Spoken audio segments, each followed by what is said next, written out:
कई दफा मैंने देखा है शरीफ आदमी मजबूर होता है, वो क्या कर सकता है? शरीफ जो हुआ, शर और शरीफ इनका मुकाबला नहीं होता, एक चीज है इशारा, तो शरीफ उसका मुकाबला कैसे करेगा? बल्कि शरीफ आदमी तो कई दफा वैसे ही बचता है, कहता है यार मतलब किसी तरीके जान छुड़ाएं, ये शार है और मैं बावजू रहने वाला आदमी हूं, मैं गंद में कैसे हाथ डालूंगा। वो बचता है तो लोग समझते हैं डरपोक है, हालांकि डरपोक और होता है और शरीफ और होता है। तो शराफत को लोग बुज़दिली जानते हैं।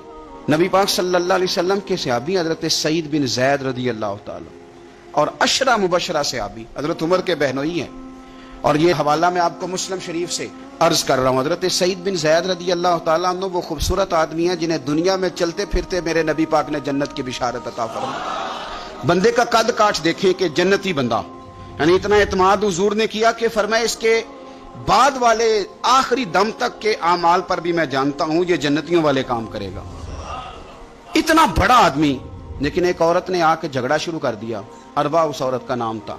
उसने आके हज़रत सईद बिन ज़ैद से झगड़ा शुरू किया कि ये जो मकान है ना आपका, इसमें इतनी जगह मेरी है, मुझे आप बताएं एक शरीफ आदमी से औरत झगड़ा करे तो बंदा जवाब में कुछ कर सकता है? अब शरीफों की मजबूरियां तो समझे कितनी ज्यादा हैं। भाई एक औरत आ गई, उसने दावा कर दिया, बिना वजह इंसान कटहरे में खड़ा हो जाता है। यहां को बंदा आगे कह देता, कहता जी मैंने 20 लाख रुपया लेना है, तो शरीफ आदमी उधर क्या करेगा? वो तो मुफ्त में, और दाएं बाएं बैठे लोग वैसे परेशान हो जाएंगे कि पता नहीं को बात होती है तो कोई आता है ना। उसने कह दिया कि मकान में मेरा हिस्सा है, और कह किसे दिया? उसे जिनके आमाल के सही होने की गवाही मदीने वाले रसूल ने अता फरमाई। उसने कहा जनाब ये मकान में मेरा हिस्सा है। अब हजरत सईद बिन ज़ैद रज़ी अल्लाह ताला अन्हु फरमाने लगे ये जमीन इसी को दे दो, खत्म हो गई बात।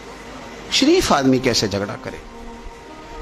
अब मैं आपको एक बात बताऊं, अगर इस तरह भी बंदा कर दे तो बातें फिर भी होती हैं। लोग कहते हैं बिला वजह तो नहीं ना दे दी, ऐसे तो नहीं ना कोई दे देता 4 मरले, ओ भाई ऐसे तो नहीं ना। फौरन फरमाया हजरत सईद बिन ज़ैद, फरमाया दे दो इसे। तो आपके अहले खाना कहने लगे हुजूर आप इसे क्यों दे रहे हैं? फरमाया तुम दे दो। मेरे नबी पाक सल्लल्लाहु अलैहि वसल्लम ने फरमाया जिसने एक बालिश्त जमीन पर नाजायज कब्जा किया, अल्लाह कयामत के दिन 7 जमीनों का तोक बना के उसके गले में डाल दे। फरमाया उठाने दो इसे, तोक इसे उठाने दो। और एक हदीस में फरमाया 7 जमीनों में धंसा देगा अल्लाह उसे, इसे उठाने दो, दे दो। लेकिन तकलीफ तो होती है ना, कहां से इतना हौसला बंदा करे? दिल तो टूट जाता है ना कि यार मेरे ऊपर इस तरह इल्जाम लगाना, और इस तरह किसी शख्स के बारे में, वो बंदा जिसने जिंदगी तकवे में गुजार दी, उस पर इतना घिनौना इल्जाम लगा देना।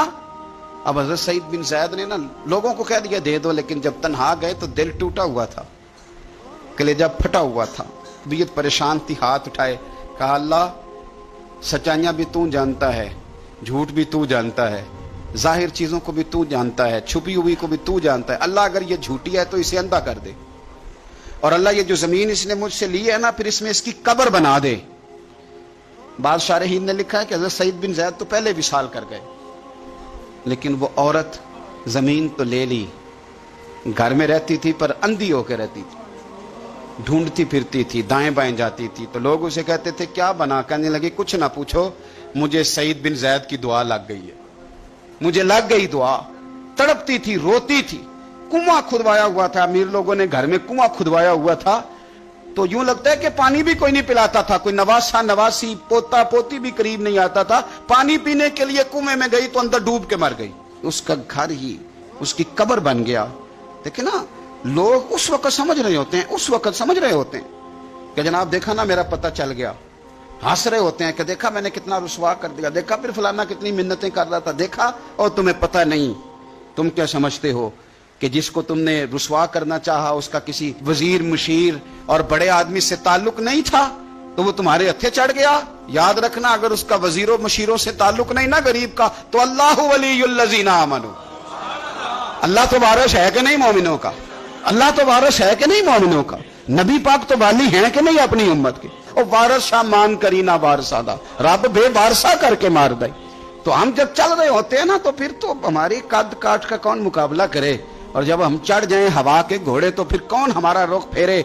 लेकिन याद रखना, एक कदल करने वाली जात है, जब लगामें खींचती है तो फिर लोगों को कोई चारा। अपनी जिंदगी के अंदर कभी भी कोई काम ऐसा ना करें, कभी भी।